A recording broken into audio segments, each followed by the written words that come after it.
You are listening to True-10 CrimeCast, the only independent true crime podcast in the 210 area. Listen, share, and spread the word because when the true crime community comes together, cases get solved. Follow us on Facebook and Instagram and subscribe to our channel on YouTube and Spotify. Listener discretion is advised.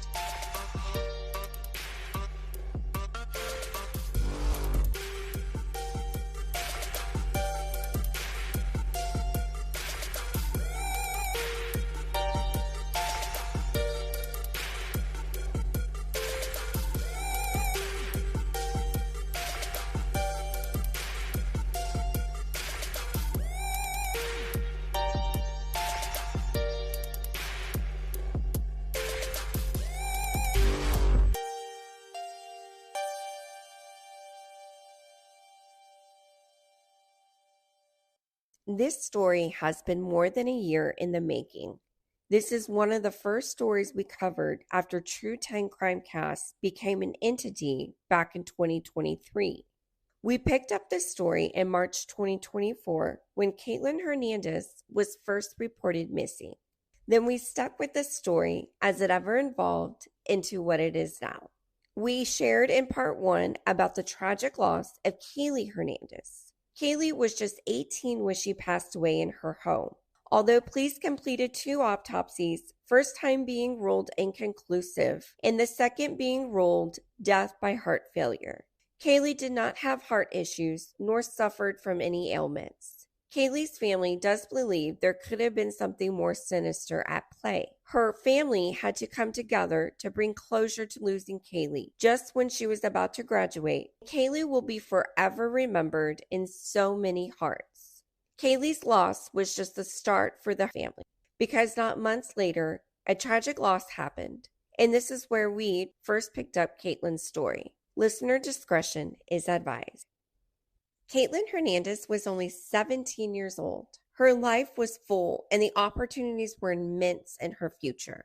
And just like her sister Kaylee, Kaitlin was set to graduate from high school that spring. On that particular night, on March 13th, Kaitlin would in fact have a similar night as she always had. This time, she would hang out with a familiar friend, someone whom her family knew and lived in the neighborhood. She left her home that evening to go for a walk near Del Oak Drive on the city's northeast side. The neighborhood is easily accessible from 35 South and Eisenhower. The street is nestled in very busy neighborhoods and down the street from Kruger Middle School. Again, this is something Kaitlin had done before. She was familiar with the neighborhood, had her own cell phone, and was a responsible young person. Her family told her to be home before it gets dark, and she knew not to travel far. Little did they know that would have been the last day that anyone would see Kaitlin alive. Let's listen to the true story of Kaitlin's last hours, as told by her family. Listener discretion is advised. The night that I got the call was it was about I want to say 9:30. I was already getting ready for bed, and my daughter comes in the room and tells me Caitlin's missing, and I'm like, oh, she probably went inside the neighbor's house, that she's not supposed to or something, and playing hide and go seek or something, because the neighbors used to play hide and go seek, but they would never go inside. But that was just a guess of mine. And about 30 minutes later, my mom says Caitlin's still not home. So I say, no, something's wrong, because that's not like Kaitlin to not, she had to take her seizure medicine at 8:30, and it was just not like Kaitlin. So I told my daughter, you know what, let's go help them look for Kaitlin. And I don't know what brought us to the bridge. I think an officer had found something, if I'm not mistaken. They found clothing in the ditch. And my stomach just turned when I heard the officers say that. And I just had a bad feeling, because it had already been about an hour and a half since Kaitlin hadn't been found. And after they told us that they found clothes in the ditch, they tell us about, they found somebody down there, and I was thinking it was a homeless person. I was, in my head, in the back of my head, I was like, no, that can't be Kaitlin. She's somewhere in the neighborhood. We just can't find her. And, it was probably a homeless lady down there, somebody down there. And then when my mom had gave him a description of what she was wearing, they come and they tell me it's her. And I'm like, no. Of course, we all started crying. Kaitlin's mom was there, my mom, my sister. Then we, started calling everybody and letting them know, and everybody shows up, and they wouldn't tell us how. But I kept asking how. They wouldn't tell us. Then a detective comes and he tells us that, and it's like, damn, am I in the bad dream? Like 5.5 months ago, we were dealing with Katie's, and now it's Katie. Kaitlin's body was found by SAPD not an hour after she was first reported missing, and less than a mile away from her home. Later, the Bexar County Examiner's Office would state that Kaitlin's cause of death was strangulation. She would also have signs of sexual assault, bruises, and it looked as though she was dragged from one place to another. From court records, it was an ugly crime scene, graphic, and Kaitlin was brutally attacked and assaulted. Her family dealt with the unthinkable. When her body was found, a person of interest was shared as someone who had Kaitlin's cell phone, but would later be cleared by police for any doing. This is where True-10 CrimeCast first picked up the story. We shared the person of interest in her missing report on our Facebook. Then it would be the next morning when it would hit the news that her body was found underneath the bridge on Del Oak Drive. Very little information was released, and the family was left with asking more questions. Who would do this to Kaitlin? Why would they go to lengths to cover up her murder? The person of interest first identified by police was an individual that was in possession of Kaitlin's phone.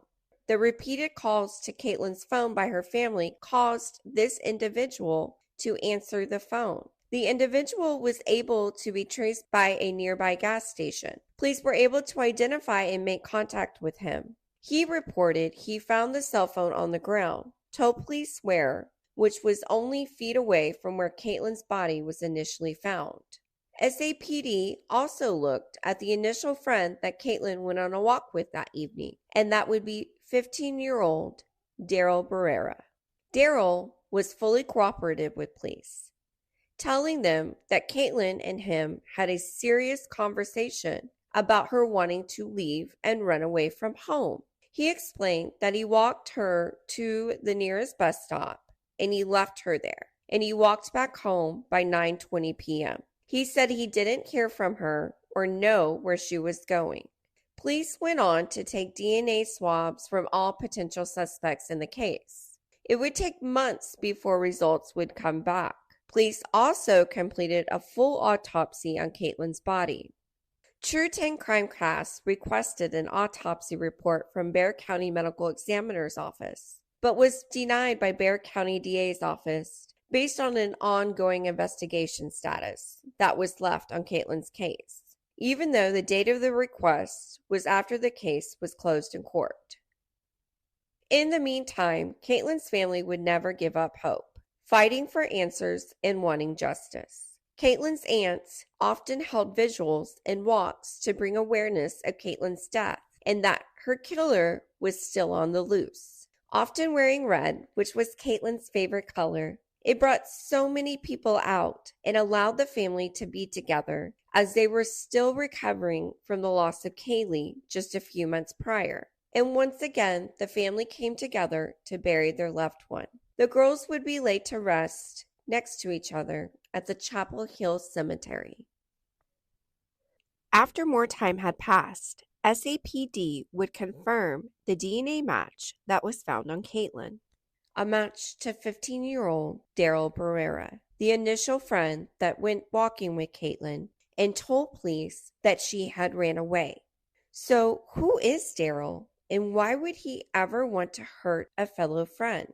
Daryl was born into this world. Addicted to drugs, his mother was a longtime drug user, and his father was in and out of the picture. Growing up, it was reported that there were several Child Protective Service and police reports to the home.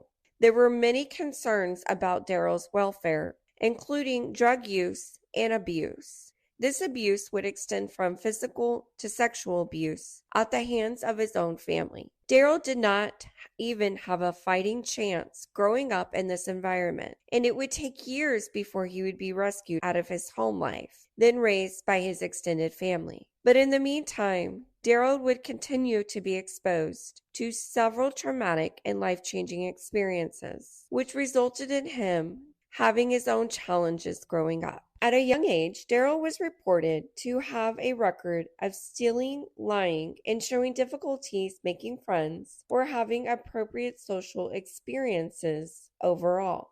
Probably one of the most alarming revelations was that Daryl had a history of animal abuse and killing animals. This included cats, dogs, and killing over 20 raccoons. Daryl would go on living his life into his teens, which then his aggressive assaults turned to humans. But worst of all, his sexual deviances increased altogether. Daryl shared with many, including Bexar County psychiatrists, that he was addicted to pornography and often Googled any sex material he could find.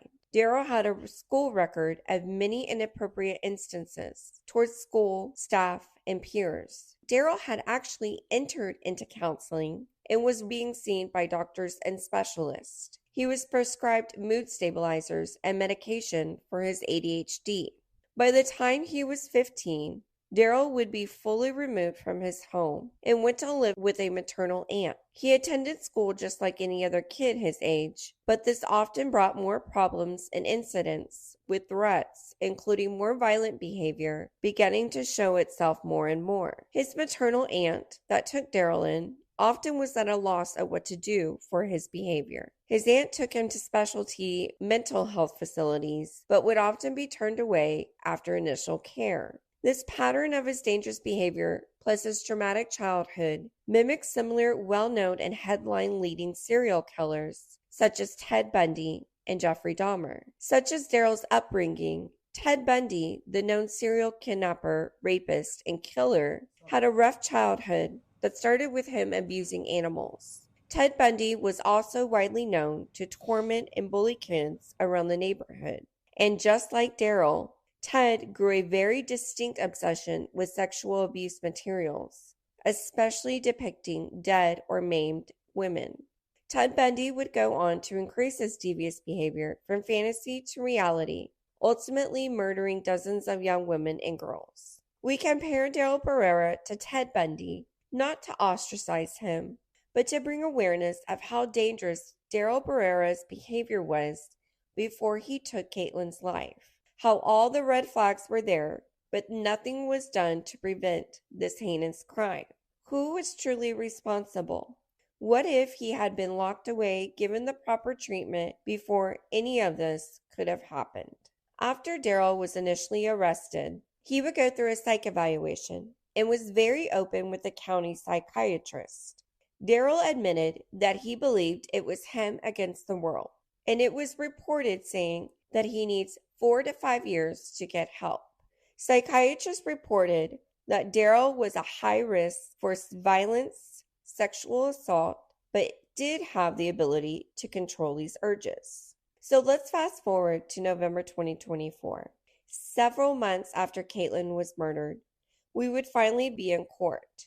Daryl was only 15 when he was charged with this crime. He would appear in the 436th court of Bexar County Juvenile under Judge William Cruz Shaw.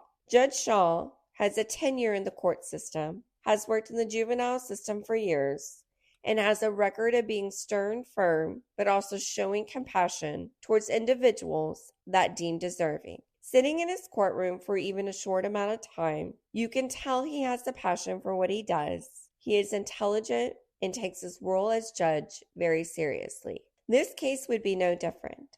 Judge Shaw was coerced in a big decision in the beginning of the trial phase.